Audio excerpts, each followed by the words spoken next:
Chers amis, frères et sœurs, bonjour. J'espère que vous vous portez bien. Et vous le savez comme moi, quand ça ne va pas, eh bien, on se dirige vers celui qui va bien. J'ai nommé Jésus-Christ. Lui qui est parfait, qui est assis à la droite de Dieu, après ce combat terrible qu'il a mené à la croix de Golgotha pour nous sauver, pour nous donner la vie éternelle et pour vaincre Satan, eh bien lui est maintenant notre avocat et notre intercesseur auprès du Père.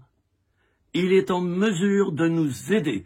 Mon ami, toi qui me regardes maintenant, sache que si tu es en pleine épreuve, si tu as l'impression de perdre, eh bien ne te fie pas à ton impression. C'est d'abord le conseil que je voulais te donner.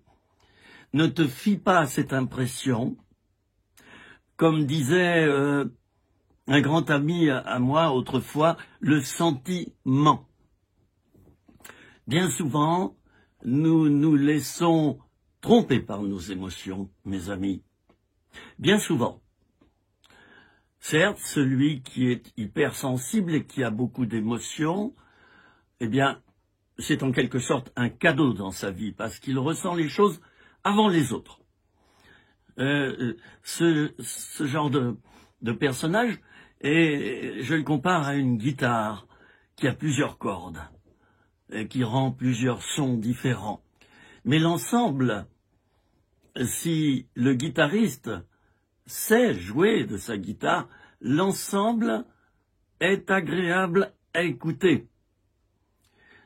Alors, mon ami, toi qui es en pleine épreuve, peut-être, sache que tu as en Jésus-Christ celui qui peut te donner la victoire, mais pour cela, il faut que tu abandonnes tes propres forces et surtout le désir d'y arriver par toi-même. C'est vrai, c'est légitime. Quand on a une épreuve, on combat. Et on combat avec notre propre énergie. On ne pourrait pas le reprocher à quelqu'un, cela. Maintenant, lorsque les combats sont au-dessus de nos forces, lorsque les combats sont violents, surhumains, et qu'ils dépassent totalement nos capacités de lutter, nous avons en quelque sorte un joker. Oh, je n'aime pas trop utiliser ce mot, on l'utilise quand on joue aux cartes, le joker. Vous savez, c'est cette carte qu'on abat, qu'on peut abattre à tout moment, et qui va remplacer la bonne carte qu'on aurait dû mettre à cet instant précis et qu'on n'a pas.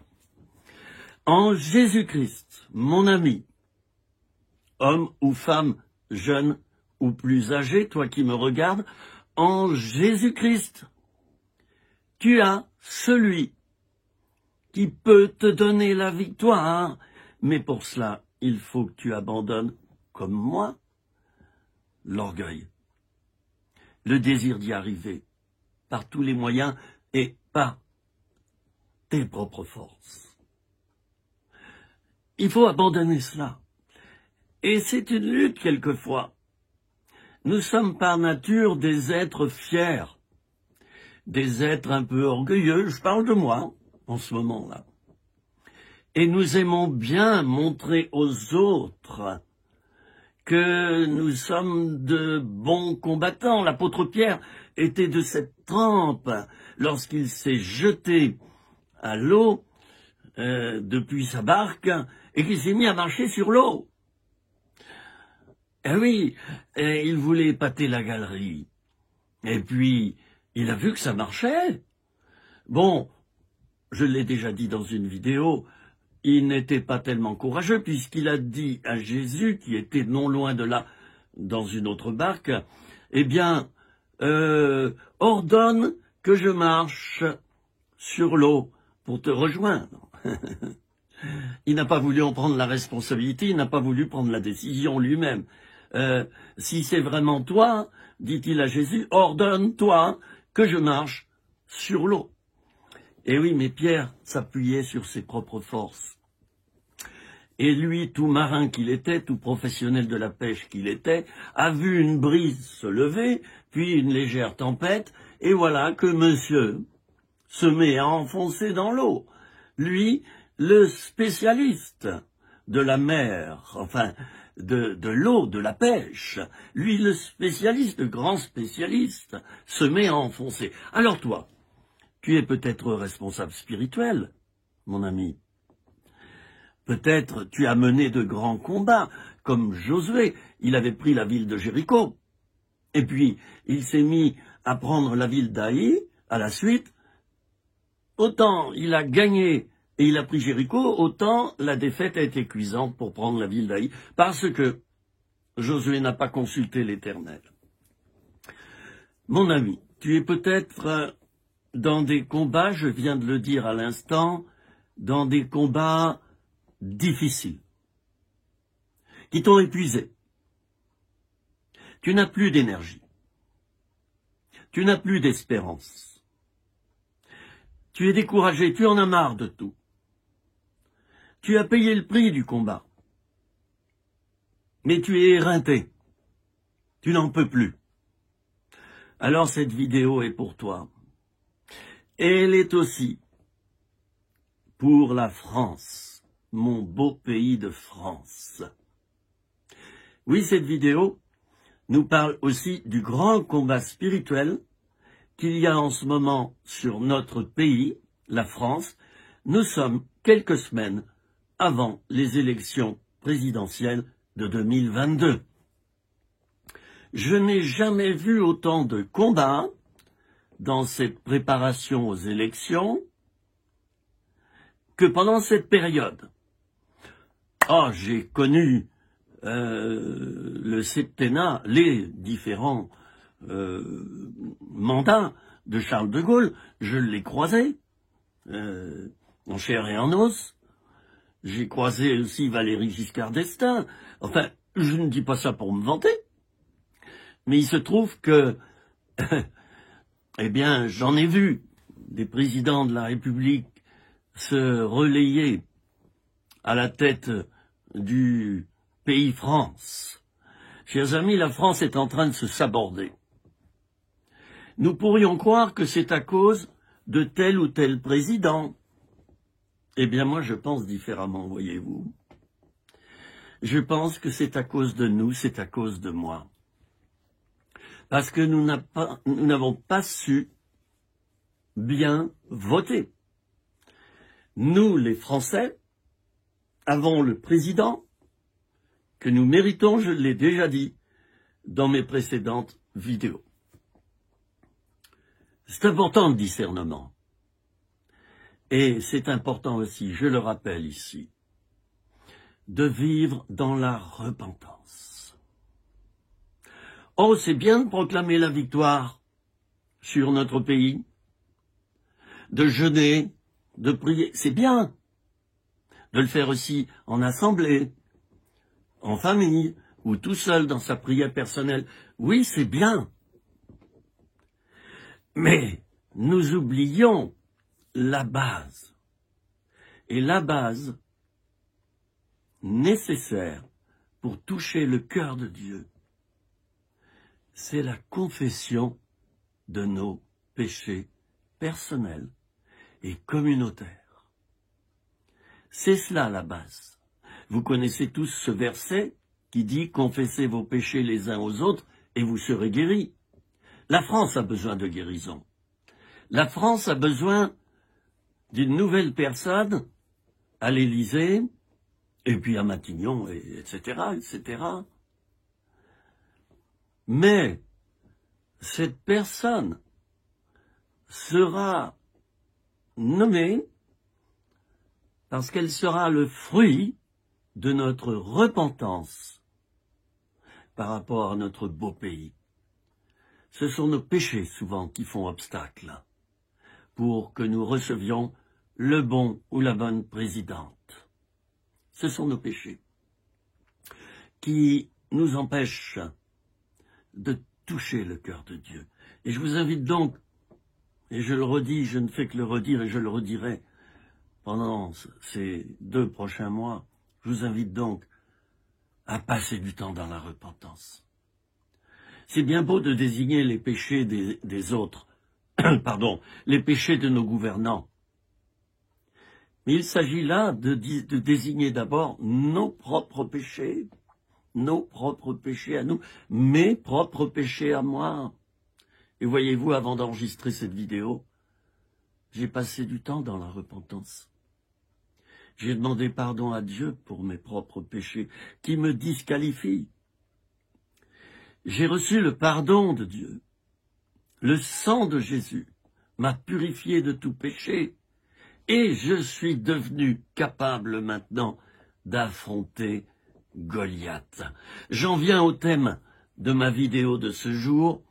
Le titre, il est le suivant. Je le note toujours et je le publie avant de mettre la vidéo sur le net. Tout semblait perdu, mais au dernier moment, le petit David arriva avec 5 pierres polies dans sa poche. Le petit David. Je vous invite à ouvrir vos Bibles dans le premier livre de Samuel et au chapitre 17. Je ne vais pas vous lire tout le chapitre, ça prendrait trop de temps. Ce texte est très connu. Je vais le resituer. Israël était en guerre contre les Philistins à cette époque. Les Philistins, qui étaient souvent des hommes de grande taille, là je parle de ces soldats, ils étaient trapus, musclés, et ils faisaient peur aux soldats d'Israël. Alors imaginez la scène, elle est là, nous avons d'un côté Israël, avec ses armées, le roi Saül revêtu de sa cuirasse, qui était très pesante, son casque, son épée, et tout cela, c'était sur un versant. Et sur l'autre versant, il y avait les Philistins. Alors à l'époque, vous savez, au lieu de faire se confronter 2 armées face à face, chaque camp choisissait un combattant. Le meilleur, bien sûr. Le plus fort. Et au lieu que les 2 armées ne s'affrontent, c'était les 2 combattants qui s'affrontaient. Alors, écoutez, c'est un peu risible, parce que le texte nous dit que cela faisait 40 jours que les 2 armées s'affrontaient. Le représentant des Philistins était déjà nommé depuis belle lurette, c'était Goliath. Goliath, un géant de 3 mètres de haut, 2,98 mètres. Alors oui, pourquoi est-ce qu'on a une telle précision dans les mesures? Eh bien, vous verrez à partir du verset 5 du chapitre 17 du premier livre de Samuel, on décrit avec beaucoup de précision, mais dans les mesures de l'époque, la taille de Goliath, le poids de son armure, le poids de sa lance. Alors Goliath s'avançait. Matin et soir, nous dit le texte, on le retrouve. On le retrouve à partir du verset 16 du chapitre. Matin et soir, Goliath s'avançait, et en face, il y avait la peur, chers amis. La peur. Goliath avait insufflé la peur à l'armée d'Israël. Ça ne vous rappelle rien, mes amis? Je ne veux pas faire de politique, mais nous sortons d'un quinquennat où l'arme principale des gouvernants, j'allais dire l'énergie principale, la force principale de nos gouvernants, durant 5 ans, a été d'insuffler la peur dans la vie des Français.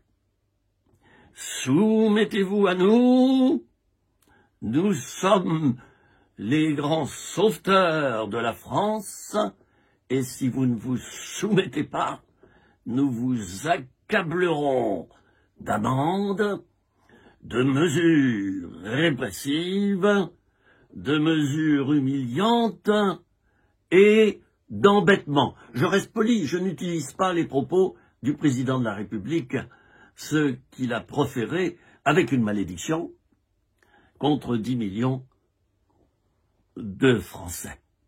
Une malédiction. Alors, eh bien, pourquoi j'ai choisi ce texte? Eh bien, parce que Goliath va justement utiliser la même méthode. La peur, la durée dans le temps, ça faisait 40 jours que matin et soir, il s'avançait, il faisait trembler l'armée d'Israël. L'armée d'Israël n'avait pas choisi de représentants, ils avaient tous peur. Ils avaient tous peur, ils étaient tous des missionnaires.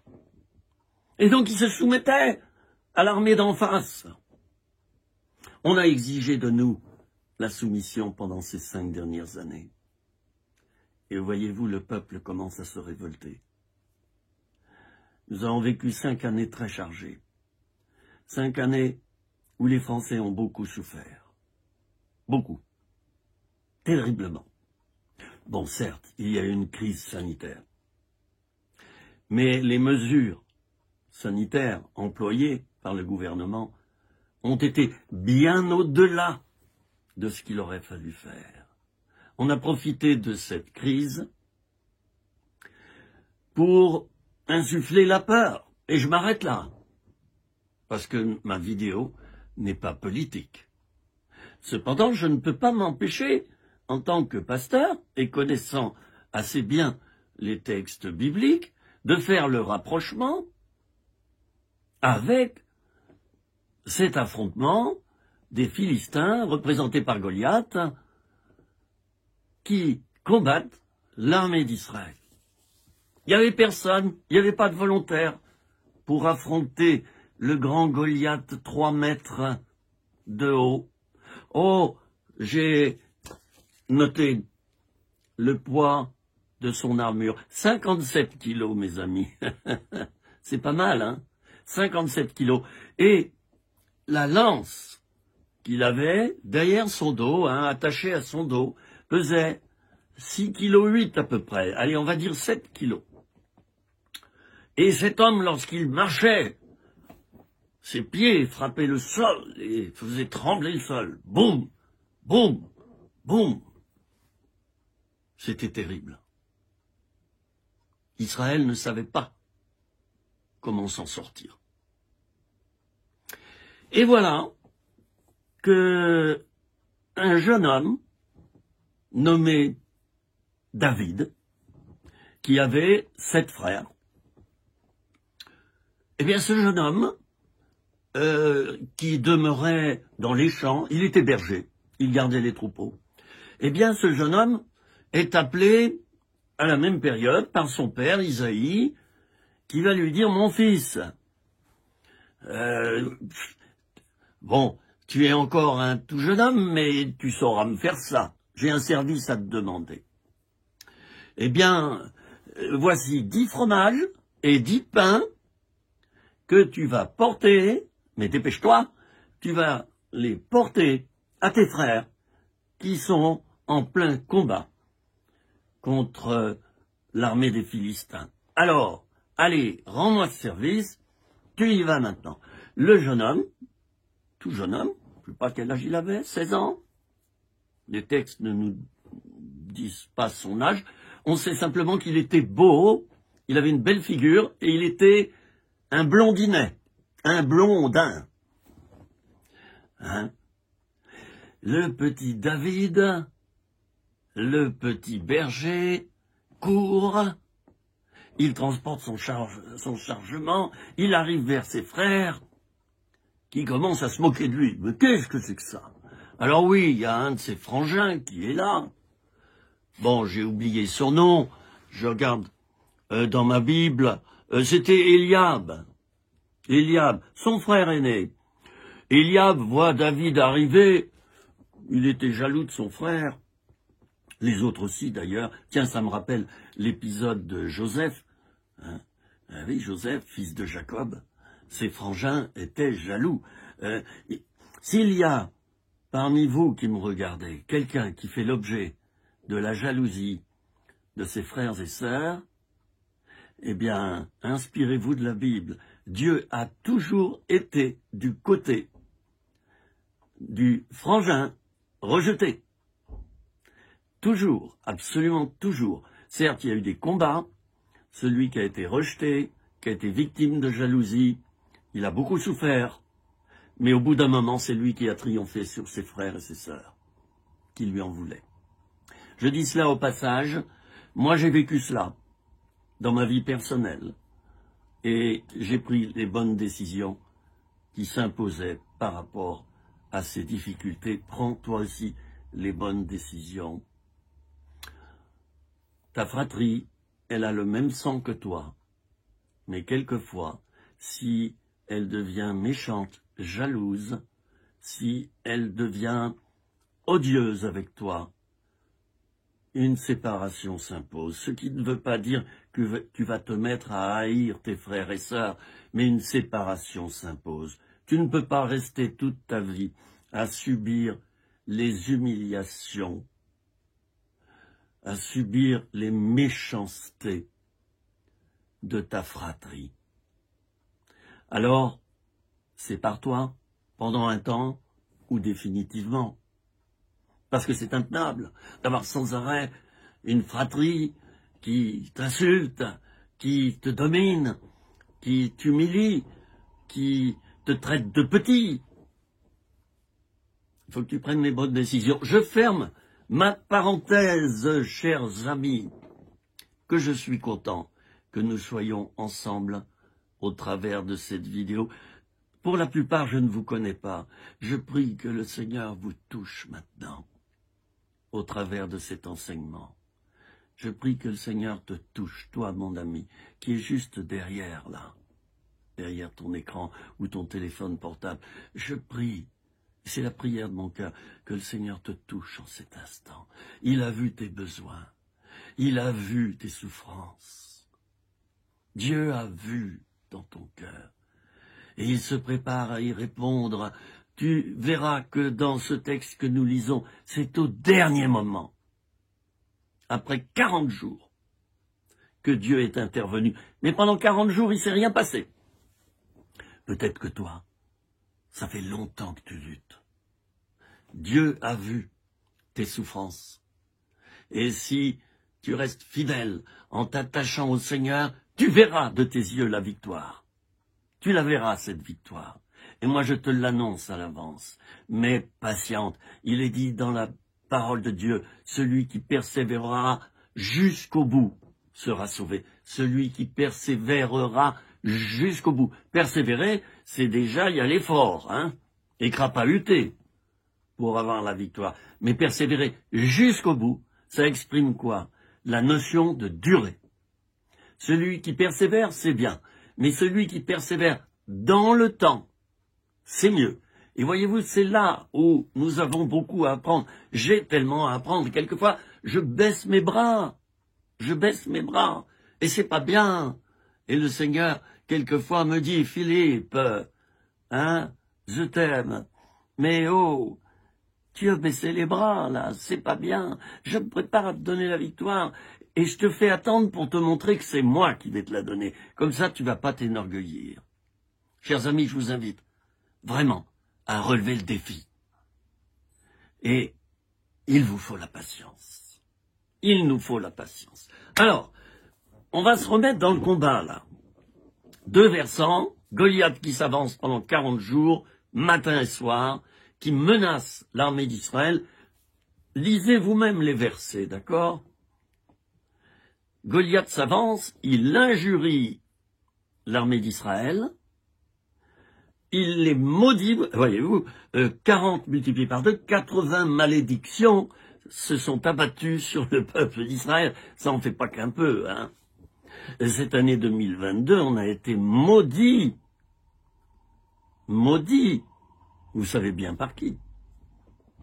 Et le peuple, une partie du peuple est descendue dans la rue, parce que trop c'est trop. Ce n'est pas le rôle de celui qui est à la tête de la France que de maudire jusqu'au bout,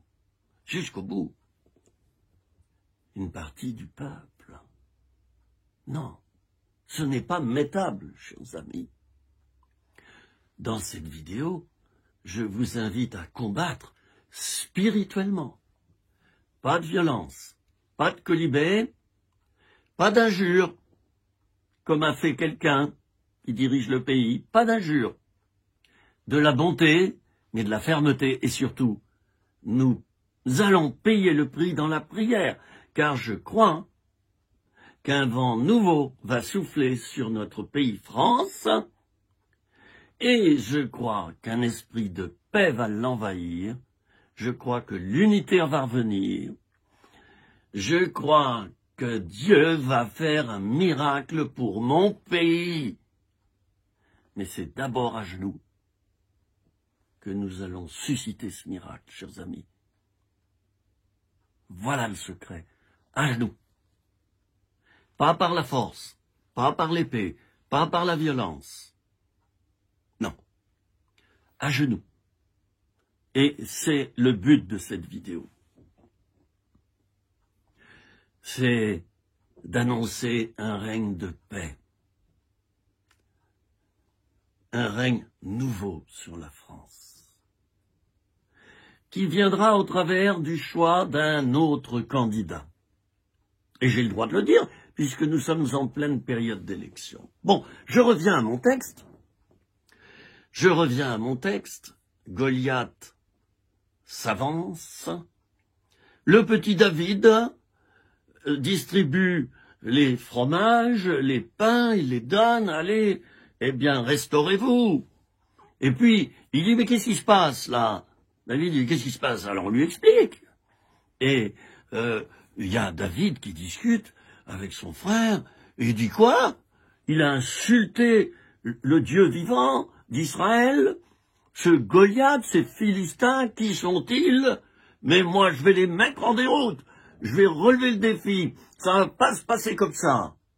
Hein, David, tout jeune homme, un ado, un grand ado, il se sent piqué à vif. Et c'est lui qui veut désormais prendre la responsabilité de vaincre l'ennemi. Es-tu ce petit David, mon ami qui me regarde maintenant? Es-tu ce petit David? La question se pose. Ou bien est-ce que tu as baissé les bras? Oh, ben on n'a que 10 pains et 10 fromages. Ça me fait penser au petit garçon lors de l'événement de la multiplication des pains. Ce petit garçon, il avait 5 pains et 2 poissons. 5 pains d'un côté, 2 poissons de l'autre. C'est lui qui a permis à des milliers d'hommes et de femmes, de se nourrir pour mieux écouter l'enseignement de Jésus. C'est grâce à lui.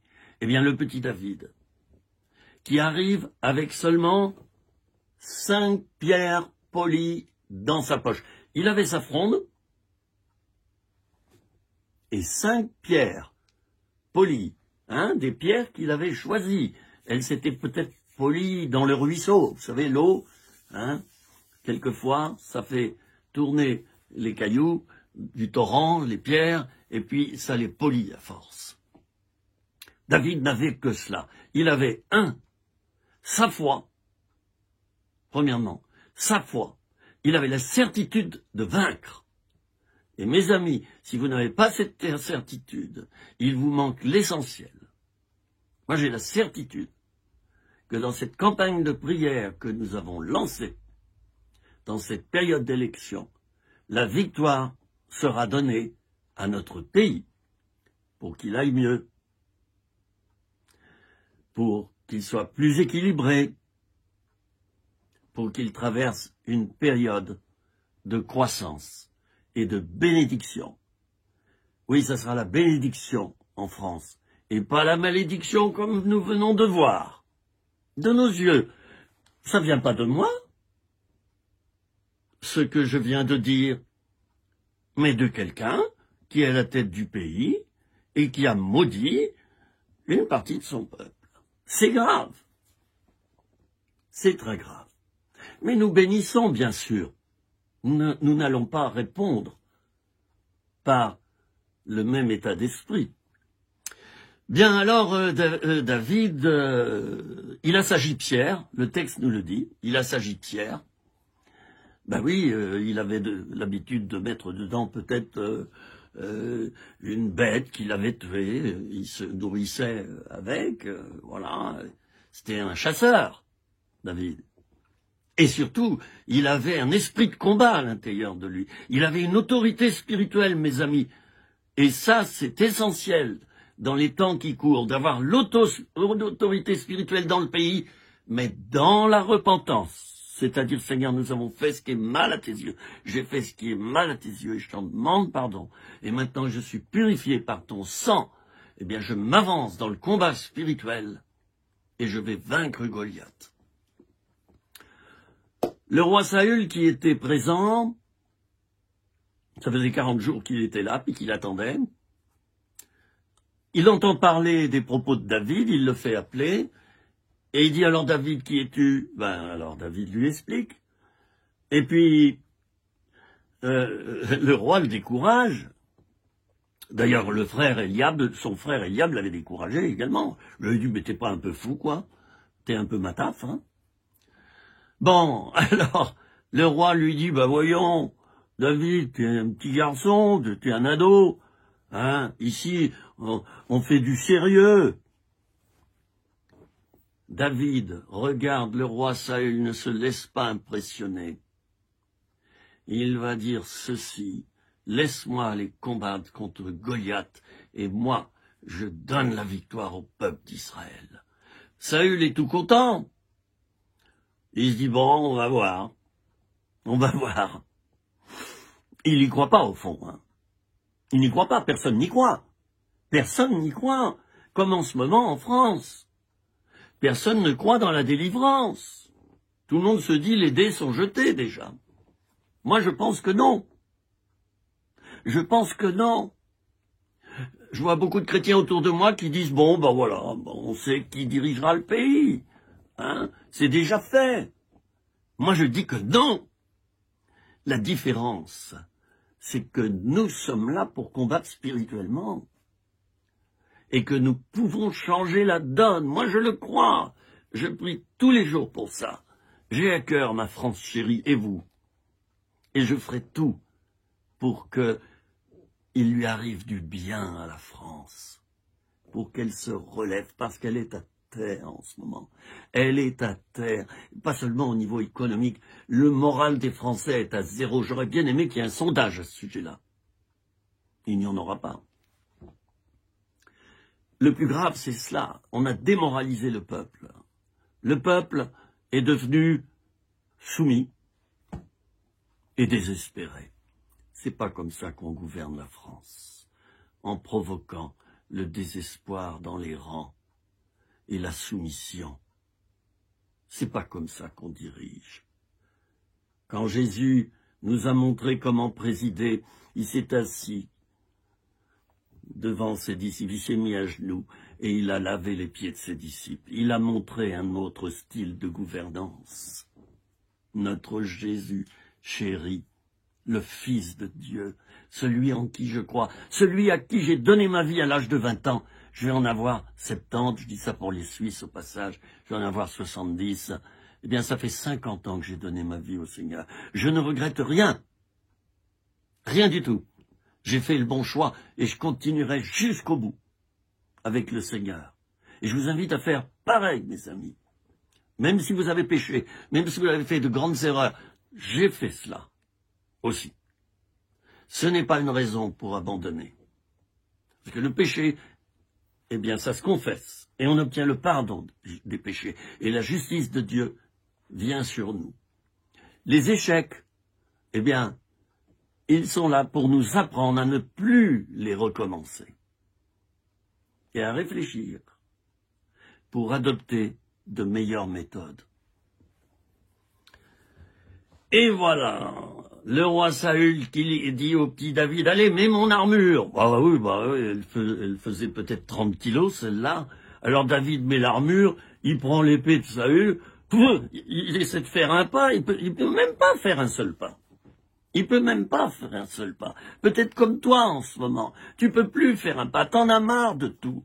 Peut-être c'est dans ton couple les problèmes. Peut-être tu as une vie de célibataire et t'en peux plus. Peut-être tu as un cancer. Peut-être tu vis dans des mauvaises pensées, dans des conflits de génération. Peut-être tu combats. C'est peut-être tes enfants qui te font mal. Peut-être, enfin voilà, hein, t'es au chômage ou t'as plus d'argent, t'as plus rien. Hein, je t'invite à faire comme David, à te débarrasser de cette armure humaine et à utiliser l'armure de Dieu. Je t'invite à venir à Jésus-Christ. Je t'invite à venir à Dieu le Père au travers de Jésus-Christ. Je t'invite à accueillir le Saint-Esprit à l'intérieur de ton cœur. Je t'invite à te convertir, mon ami, à te donner à Dieu et à naître de nouveau. Alors le petit David, on va y aller maintenant, d'accord? On y va, le petit David. Tout à coup, allez, il abandonne l'armure du roi Saül, et puis, il court. Non, je vais pas chanter cette chanson, il court, le furet des bois, mesdames, c'est pas ça. David court. Vous vous rendez compte, il ne marche pas contre Goliath, il court. Quel degré de foi! Quel degré de foi! As-tu ce degré de foi de courir par tant d'épreuves, en t'appuyant sur la puissance de Dieu, sur la force de l'Éternel, qui va te donner la victoire? C'est lui qui te donnera la victoire, c'est pas toi. Mais ça nécessite que tu cours, que tu fasses quelque chose, et que tu mettes ta main dans ta poche pour ressortir un caillou. Une pierre polie, bien ronde, bien aiguisée également. Alors David court, et voilà Goliath qui lui dit « Qui es-tu, toi? Tu viens après moi comme un chien avec des bâtons. Hein? Qui es-tu? Tu te prends pour qui, toi ?» Et David le regarde et lui dit « Tu as insulté le Dieu vivant que je sers. Aujourd'hui, je te couperai la tête. » Et David continue à courir. Il court vers Goliath qui marche. Boum, boum, boum. C'est un géant, Goliath. Alors, vous voyez la scène, là? Vous la voyez, cette scène? On se dit, mais il va se faire complètement ratatiner, le petit David. Mais qu'est-ce que c'est que cet ado? Pourquoi est-ce qu'on l'a laissé rentrer dans ce combat? Il va être tué. Il va être tué d'un revers de main de l'autre, là. Et David met une main dans sa poche, prend une pierre. Il fait tourner sa fronde. Il vise le front de Goliath. La pierre polie s'envole et vient frapper le Philistin Goliath, exactement ici, en plein milieu du front. Et cette pierre s'enfonce dans le crâne du Philistin, boum, qui tombe par terre, par devant. Boum, il ne bouge plus. Il ne bouge plus. Alors David, il s'approche du Philistin, il prend son épée. On était en période de guerre, ne l'oublions pas, hein, c'était la guerre. Hein, il ne s'agit pas d'un assassinat, là, ou d'un meurtre. On était en temps de guerre. Hein, voilà. Alors, eh bien, voilà. David, qu'est-ce qu'il fait? Il tue le Philistin, il tue Goliath, et il lui coupe la tête. Et il ramènera la tête ensuite comme trophée. J'aime beaucoup cet événement du petit David qui a pris la victoire sur un géant de 3 mètres.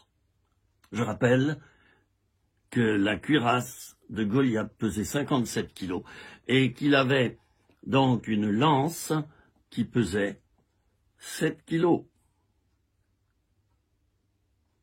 Quelle beauté! C'est au nom de l'Éternel que David s'est avancé. C'est au nom de l'Éternel que tu dois t'avancer dans ton combat familial, financier peut-être, combat de couple, un combat par rapport à tes enfants, par rapport à ton église, un combat par rapport à la France en ce moment, car il y a des chrétiens qui se sentent responsables des événements à venir. Il y en a d'autres qui ont baissé les bras, advienne que pourra. Seigneur, bénis mon pays, amen. Voilà. Ah, c'est sûr qu'avec une armée pareille, une armée spirituelle, je le dis avec bienveillance, c'est sûr qu'avec une armée de soldats défaits, on ne pourra pas obtenir la victoire. Un seul a pu donner la victoire à toute une armée, un seul jeune homme, il était jeune homme, il n'avait pas d'armes, je parle des épées ou d'une lance, il ne s'est pas protégé, il n'avait pas la cuirasse, il avait la foi, il était couvert de la justice de Dieu, il a proclamé la victoire, il est parti gagnant d'avance. Et en un seul geste, il a tué Goliath. Quelle beauté! Quelle beauté! Lisez bien le texte, hein? Lisez bien le texte. David ira même, avant ce combat, jusqu'à encourager l'armée d'Israël et dire, au verset 32, que personne ne se décourage à cause de ce Philistin. Et il se tourne vers le roi Saül. Ton serviteur ira se battre avec lui. Vous vous rendez compte que David était tellement rempli de l'Esprit de Dieu qu'il exhortait l'armée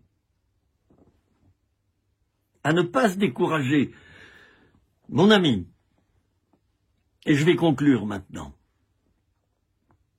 nous sommes en plein combat à l'heure actuelle par rapport à notre pays, la France. Nous allons nommer une nouvelle personne à la tête du pays, avec une nouvelle politique. Ah, c'est sûr que ça ne sera pas la panacée. C'est sûr que nous n'obtiendrons jamais un candidat idéal. Mais, si nous faisons le choix entre le plus pire et le moins pire, la France en subira de bonnes conséquences et des bénédictions. Dans quel camp te places-tu maintenant? Dans le camp de ceux qui sont déjà vaincus d'avance? Tu te désintéresses de tout? T'en as tellement marre que t'es allé piquer un roupillon. Un roupillon spirituel. Tu ne pries plus. Tu as abandonné le combat. Oh, que je te comprends. Oh, que je te comprends. Parce que je l'ai tellement fait comme Élie, qui a fait 30 kilomètres, et il est allé dans le désert pour mieux être seul, et pour demander la mort. Oh, que je te comprends. Je suis pas venu te reprocher quoi que ce soit. Je suis pas venu te reprocher quoi que ce soit. J'ai parlé politique un petit peu dans cette vidéo. J'aimerais vous dire que j'aime non seulement mon pays, mais j'aime aussi les autorités, les gouvernants actuels, bien que je ne sois pas du tout d'accord avec eux, elles. Je ne suis pas d'accord, mais je suis dans le respect. Ça, c'est important. Pas d'injures, pas de malédictions, même si dans l'autre camp, il y en a. Nous répondons par la paix et par la force de David. Chers amis, nous allons prier. Je vous invite à croire comme David. Vous connaissez ce cantique, hein? Je prie, je lutte, je crois comme David. Hein? Qu'est-ce qu'on l'a chanté il y a 20 ou 30 ans en arrière? On ne le chante presque plus. Hein? Quand l'Esprit de Dieu habite en moi, je loue comme David, je prie comme David. Voilà, vous connaissez ce cantique? Eh bien, voilà, je vous invite maintenant, dans votre vie personnelle, à prier le Seigneur et à vous emparer de la victoire comme ce petit David, qui n'avait rien pour combattre, si ce n'est qu'un petit caillou, une petite pierre de berger. Et surtout, il avait la foi que Dieu mettrait en déroute le camp ennemi. Je vous invite à vous revêtir de cette foi maintenant. Prions ensemble, mes amis. Sentons-nous bien maintenant parce que Dieu nous aime tels que nous sommes. Jésus, je veux prier maintenant pour que tu nous donnes la victoire.